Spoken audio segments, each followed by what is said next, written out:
Hello, पुनः स्वागत है आपका आपके अपने यूट्यूब चैनल मेंटरॉइड एकेडमी पर। तो आज हम देखेंगे क्लास 10 केमिस्ट्री जो 7 चैप्टर हैं उनके very very important objective questions. तो वीडियो को बिल्कुल भी स्किप मत करना, शुरू से अंत तक पूरा देखना। जो 2026 में आपकी बोर्ड एग्ज़ाम है उसके लिए बहुत ही महत्वपूर्ण है। तो चलिए शुरू करते हैं आज के इस वीडियो को। सबसे पहला प्रश्न है, निम्न में से कौन सा कम सक्रिय तत्व है? तो कौन सा होगा सबसे कम सक्रिय तत्व? सोडियम, जिंक, टिन या पोटेशियम? तो इसमें कौन सा राइट आंसर है? टिन होगा इसमें। अपने ऑब्जेक्टिव क्वेश्चन है इसलिए हम फटाफट चलेंगे। दूसरा सवाल है, निम्न में से कौन सा तत्व सबसे ज़्यादा सक्रिय है? ए है कॉपर, बी है एल्यूमिनियम, सी है लेड और डी है आयरन। तो राइट आंसर कौन सा होगा? एल्यूमिनियम। तीसरा क्वेश्चन है, निम्न में से कौन सा तत्व है जो जल के किसी भी अवस्था के साथ अभिक्रिया नहीं करता है? ए पोटेशियम, बी मैग्नीशियम, सी जिंक, डी इनमें से कोई नहीं। राइट आंसर कौन सा है? इनमें से कोई नहीं। अगला सवाल, निम्न में से कौन सा तत्व है जो जल के किसी भी अवस्था के साथ अभिक्रिया नहीं करता है? ए है lithium, B calcium, C iron और डी सोना। तो राइट आंसर है इसका सोना। अगला सवाल है, एक समीकरण दिया गया है 2H2 प्लस O2, उत्पाद बनता है 2H2O। ये कौन सी अभिक्रिया होगी? संयोजन, वियोजन अभिक्रिया, अवक्षेप अभिक्रिया या उदासीनीकरण अभिक्रिया? तो राइट आंसर कौन सा होगा? संयोजन अभिक्रिया। अगला सवाल देखते हैं। छठा सवाल, रासायनिक अभिक्रियाओं में भाग लेने वाले पदार्थ को कहा जाता है? ए अभिकारक, बी उत्पाद, सी अभिकारक या उत्पाद दोनों, डी इनमें से कोई नहीं। तो राइट आंसर कौन सा होगा? अभिकारक। तो अभिक्रिया में जो भाग लेते हैं रासायनिक अभिक्रिया में वो क्या कहलाते हैं? अभिकारक कहलाते हैं। तो आगे की ओर बढ़ते हुए सातवां सवाल, जिंक तथा सल्फ्यूरिक अम्ल के बीच अभिक्रिया से निम्न में से कौन सी गैस निकलती है? O2, CO2, H2 या N2? तो राइट आंसर कौन सा होगा? H2 यानी कि हाइड्रोजन गैस। 8 सवाल, वायुरोधी बर्तनों में खाद्य सामग्री रखने से उपसैन की गति हो जाती है धीमी, तीव्र, बराबर या तीव्र? क्या हो जाती है? धीमी गति। अगला सवाल, पीबी क्या होता है? ऐसा नहीं कि सॉलिड होता है, एक यानी जलीय अवस्था में होता है, एस सॉलिड, एक जलीय अवस्था बता दिया आपको, यानी कि पीबी प्लस CuCl2। तो क्या उत्पाद बनता है? PbCl2 plus Cu। तो उपयुक्त रासायनिक अभिक्रिया कौन सी होगी? विस्थापन अभिक्रिया, वियोजन अभिक्रिया, द्विविस्थापन अभिक्रिया या इनमें से कोई नहीं। तो कौन सी अभिक्रिया होगी? विस्थापन अभिक्रिया। अगला सवाल है, अवक्षेपण अभिक्रिया से किस प्रकार का लवण प्राप्त होता है? ए है विलेय, बी है अविलेय, सी है दोनों और डी है इनमें से कोई नहीं। तो कौन सा होगा? अविलेय। अगला सवाल, रासायनिक अभिक्रिया के दौरान किसी पदार्थ में ऑक्सीजन का ह्रास कहलाता है? उपसैन, अपसैन, संचरण या इनमें से कोई नहीं। तो क्या कहलाएगा? अपसैन। 12 सवाल है, जिन अभिक्रिया में ऊर्जा अवशोषित होती है उन्हें कहते हैं ऊष्माक्षेपी, ऊष्माशोषी, उपसैन या संयोजन? तो क्या कहलाती है? ऊष्माशोषी अभिक्रिया। अगला सवाल है 13वां सवाल, वे अभिक्रिया जिनमें अभिकारकों के बीच आयनों का आदान प्रदान होता है कहते हैं, उन्हें क्या कहते हैं? ए संयोजन अभिक्रिया, बी विस्थापन अभिक्रिया, सी वियोजन अभिक्रिया, डी द्विविस्थापन अभिक्रिया। तो राइट आंसर होगा, जिन अभिक्रियाओं के बीच आदान प्रदान, आयनों का आदान प्रदान, वो कहलाती है द्विविस्थापन अभिक्रिया। अगला सवाल, आयन इस प्रकार से, जब कोई धातु अपने आसपास अम्ल, आर्द्रता आदि के संपर्क में आती है तो वो संश्लेषित होती है और इस प्रक्रिया को कहते हैं? ए संयोजन, बी संचयन, सी संचरण, डी इनमें से कोई नहीं। तो क्या कहलाएगा? उत्तर राइट है इसका संचरण। अगला सवाल 15वां सवाल, उष्मा के द्वारा की गई वियोजन अभिक्रिया को कहते हैं? ए ताप वियोजन, बी उष्मीय वियोजन, सी आणविक वियोजन, डी इनमें से कोई नहीं। तो राइट आंसर कौन सा होगा? उष्मीय वियोजन। अगला सवाल 16वां, CaOS यानी कि एस होगा सॉलिड अवस्था में, Ni यानी कि एल यानी कि लिक्विड अवस्था में, द्रव अवस्था में, ए क्या होता है? जलीय अवस्था में। तो सबसे पहले दिए गए हैं CaO प्लस H2O, उत्पाद बनता है CaOH2 यानी कि एक यानी कि जलीय अवस्था में उपयुक्त रासायनिक समीकरण अभिक्रिया है? ए संयोजन अभिक्रिया, बी वियोजन अभिक्रिया, सी द्विविस्थापन अभिक्रिया, डी विस्थापन अभिक्रिया। तो राइट आंसर कौन सा होगा? संयोजन अभिक्रिया। अगला सवाल है, निम्न में से कौन एक अपघटित अभिक्रिया का उदाहरण नहीं है? तो इसमें से अपघटन अभिक्रिया का उदाहरण कौन सा नहीं होगा? H2 प्लस Cl2, उत्पाद बनता है 2HCl। अगला सवाल है, निम्न में से कौन एक रेडॉक्स अभिक्रिया है? रेडॉक्स अभिक्रिया कौन सी होगी? देखो, CO plus 2HCl plus CaCl2 plus H2O, यह है रेडॉक्स अभिक्रिया। अगला सवाल है 19वां सवाल, निम्न में से कौन एक दहन अभिक्रिया है? ए है जल का उबलना, बी मोम का पिघलना, सी पेट्रोल का जलना, डी कोई नहीं। तो राइट आंसर होगा पेट्रोल का जलना। 20वां सवाल, रासायनिक अभिक्रिया के दौरान किसी पदार्थ में ऑक्सीजन का योग कहलाता है? ए अपचयन, बी उपचयन, सी संसारण, डी इनमें से कोई नहीं। तो राइट आंसर कौन सा होगा? उपचयन। अगला सवाल 21वां सवाल, निम्नलिखित कथनों से में कौन असत्य है? ए है ऑक्सीकरण में ऑक्सीजन किसी पदार्थ से जुड़ते हैं, बी होगा अवरण में हाइड्रोजन किसी पदार्थ से जुड़ते हैं, सी है ऑक्सीजन खुद को ऑक्सीकृत करते हैं, डी है अवकारक खुद को ऑक्सीकृत करते हैं। तो इसमें क्या होगा? अवकारक खुद को ऑक्सीकृत करते हैं। अगला सवाल, किसी यौगिक से रासायनिक अभिक्रिया में हाइड्रोजन का हटना कहलाता है? ए है अपचयन अभिक्रिया, बी उपचयन अभिक्रिया, सी रेडॉक्स अभिक्रिया, डी इनमें से कोई नहीं। तो कौन सा होगा उत्तर? उपचयन अभिक्रिया। अगला सवाल, किसी वस्तु को हवा में जलने के लिए एक निश्चित निम्न ताप की जब की जरूरत होती है जो कहलाती हैं? ए है प्रज्वलन चाप, बी है ज्वलन चाप, सी है दहन चाप और डी है इनमें से कोई नहीं। तो कौन सा होगा? प्रज्वलन चाप या जब। फिर क्या होगा? ए भूरे रंग का चमकदार तल एक्स को वायु की उपस्थिति में गर्म करने पर वो काले रंग का हो जाता है। तत्वों का नाम बताइए। ए है Na, बी Mg, सी Cu और डी के यानी कि Cu यानी कि उत्तर। राइट आंसर कौन सा होगा? Cu यानी कि कॉपर। अगला सवाल, Na2SO4 प्लस BaCl2 उत्पाद BaSO4 प्लस 2NaCl उपयुक्त रासायनिक समीकरण कौन सी होगी? यानी कि द्वि विस्थापन अभिक्रिया होगी ये। Zn प्लस CuSO4 उत्पाद में ZnSO4 प्लस Cu दी गई किस अभिक्रिया किस प्रकार की है? ए संयोजन अभिक्रिया, बी है विस्थापन अभिक्रिया, सी है द्विविस्थापन अभिक्रिया, डी है विजन अभिक्रिया। तो कौन सी होगी? विस्थापन अभिक्रिया, क्योंकि ZnSO4 के साथ अभिक्रिया करता है, Cu कॉपर बाहर निकल जाता है। अगला सवाल 27वां सवाल,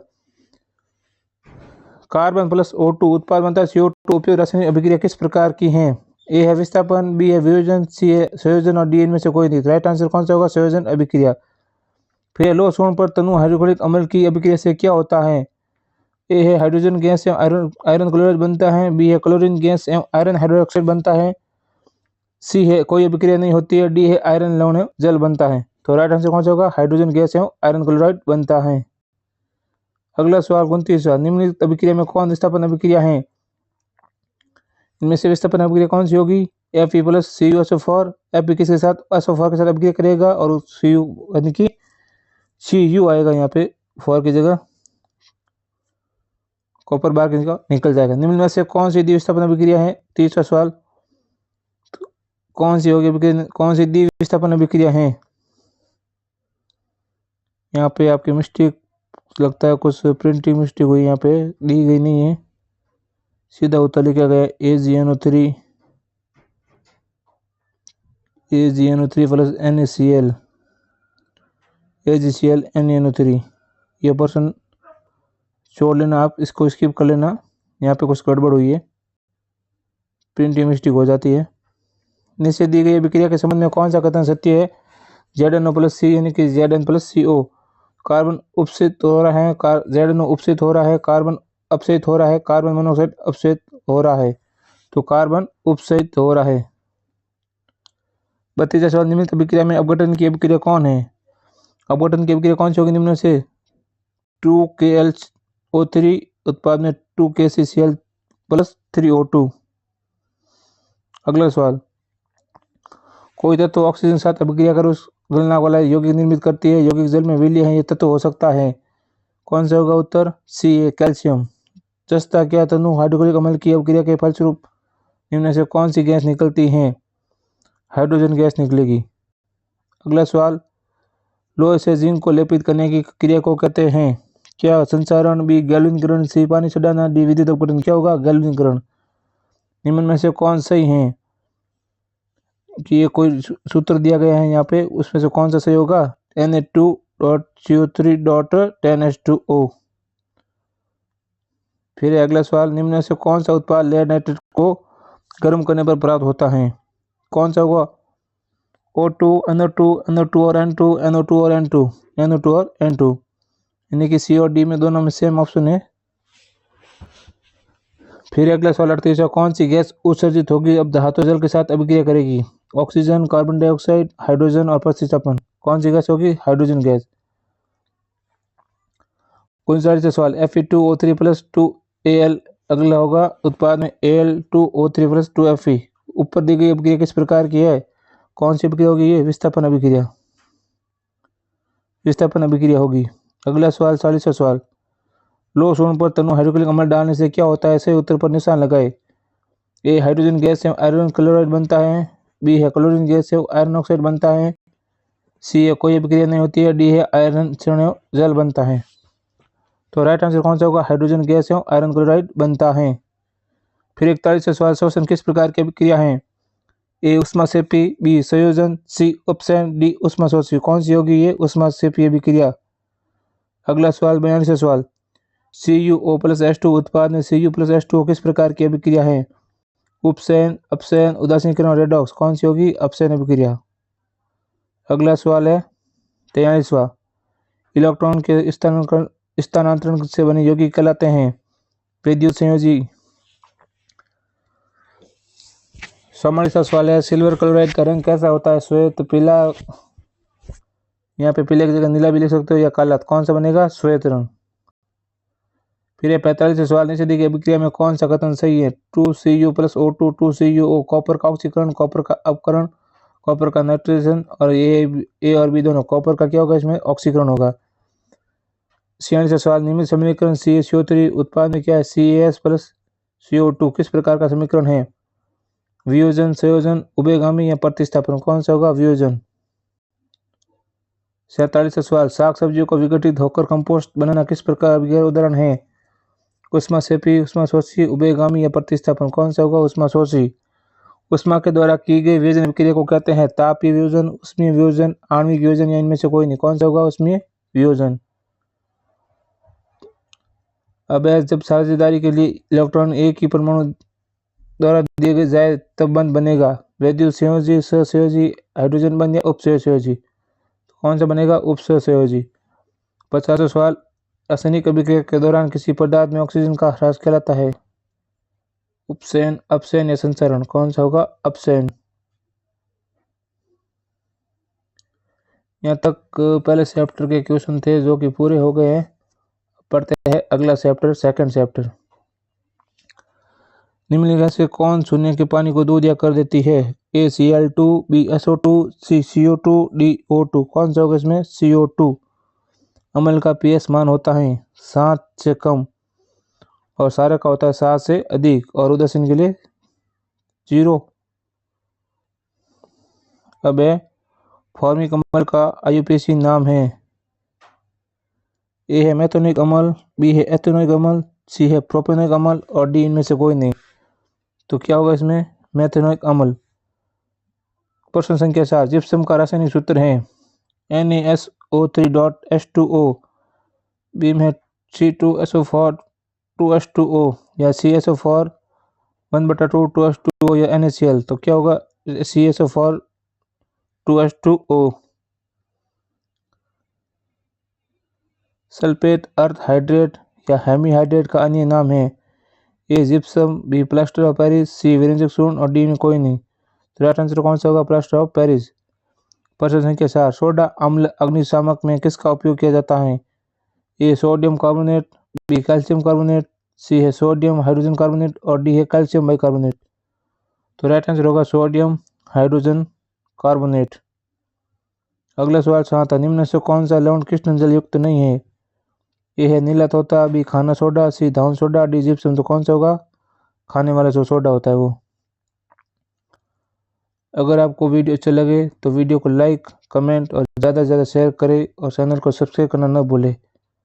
बाकी आपके लिए सारी क्लासें ऐसे आती रहेगी निःशुल्क एकदम।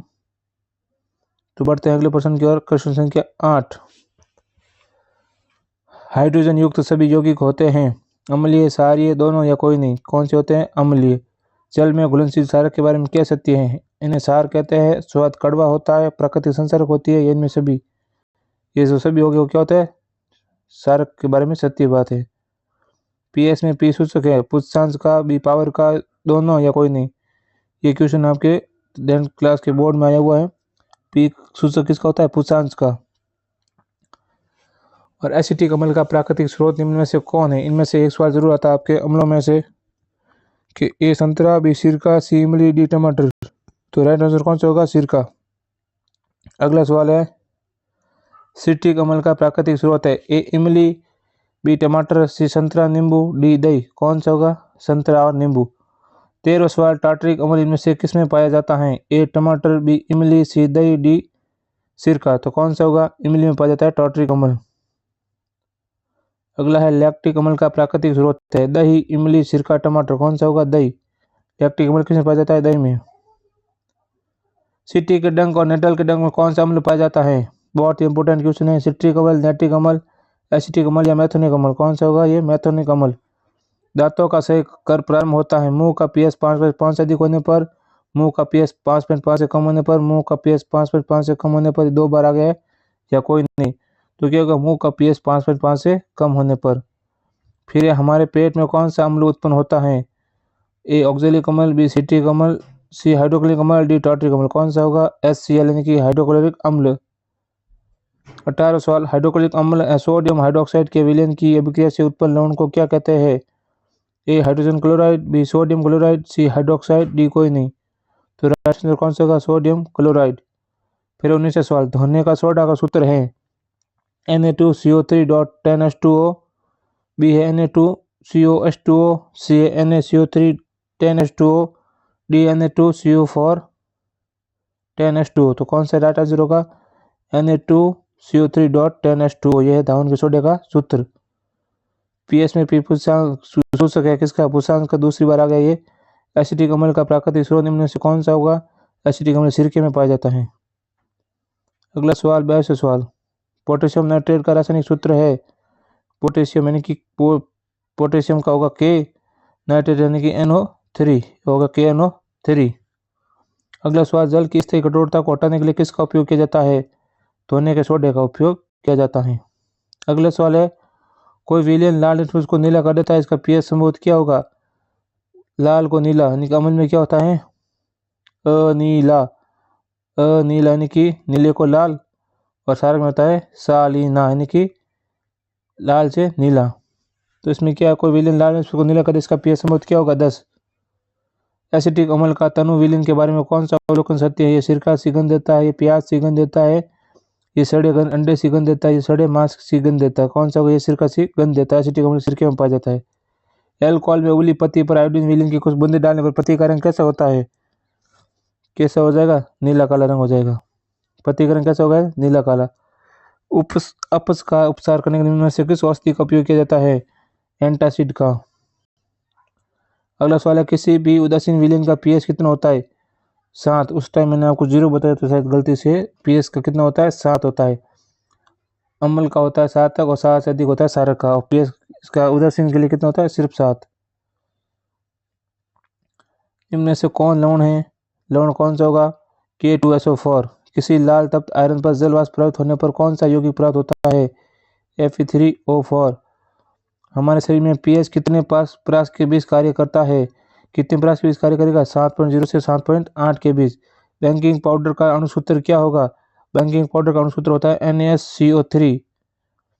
मैं स्पीड में इसलिए पढ़ रहा हूँ ताकि आपका टाइम खराब ना हो और आप भी जल्दी से जल्दी इसका रिविजन कर सके। निम्न से कौन विजातीय यौगिक है? विजातीय यौगिक कौन सा होगा? Plaster of Paris.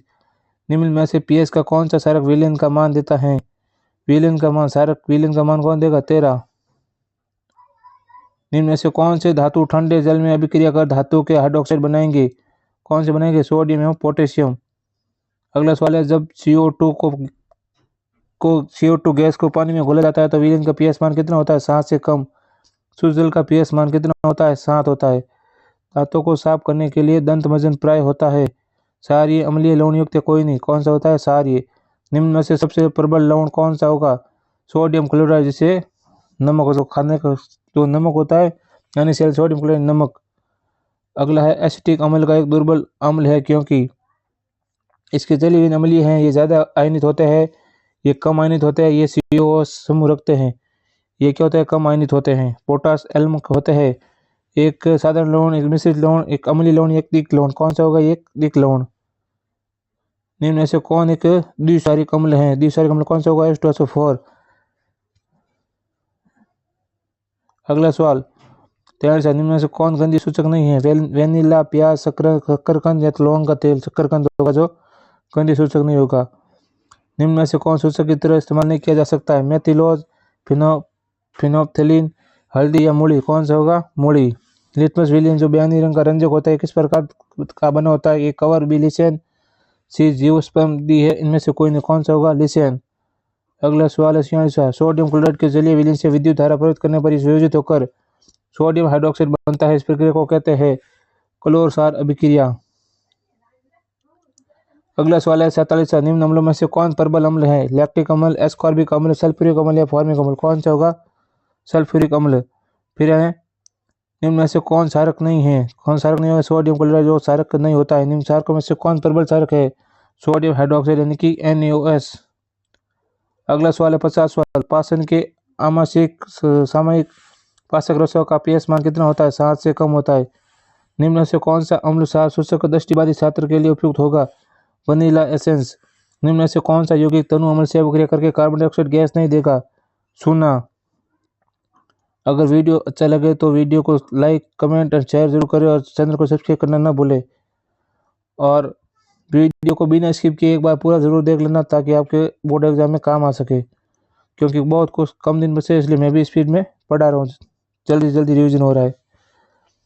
निम्न में से कौन खनिज अम्ल नहीं है? हाइड्रोक्लोरिक अम्ल, साइट्रिक अम्ल, सल्फ्यूरिक अम्ल और नाइट्रिक अम्ल। कौन सा होगा? साइट्रिक अम्ल। निम्न में से कौन क्षारक नहीं है?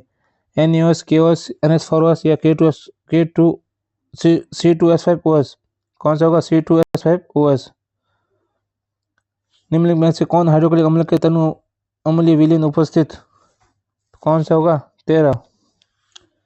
इनमें से कौन सा लवण क्रिस्टल जल युक्त नहीं है? धावन सोडा, नीला सोडा, जिप्सम, खाना सोडा, खाने का सोडा। अगला सवाल है कैल्शियम फॉस्फेट दांत के एनिमल में उपस्थित इसकी प्रकृति होती है क्षारीय। कौन सी प्रकृति होगी? क्षारीय। दंत से को रोकने के लिए हमको नियमित रूप से ब्रश करने की सलाह दी जाती है। समता तथा प्रयुक्त टूथपेस्टों की प्रकृति कौन सी होगी? क्षार की होगी।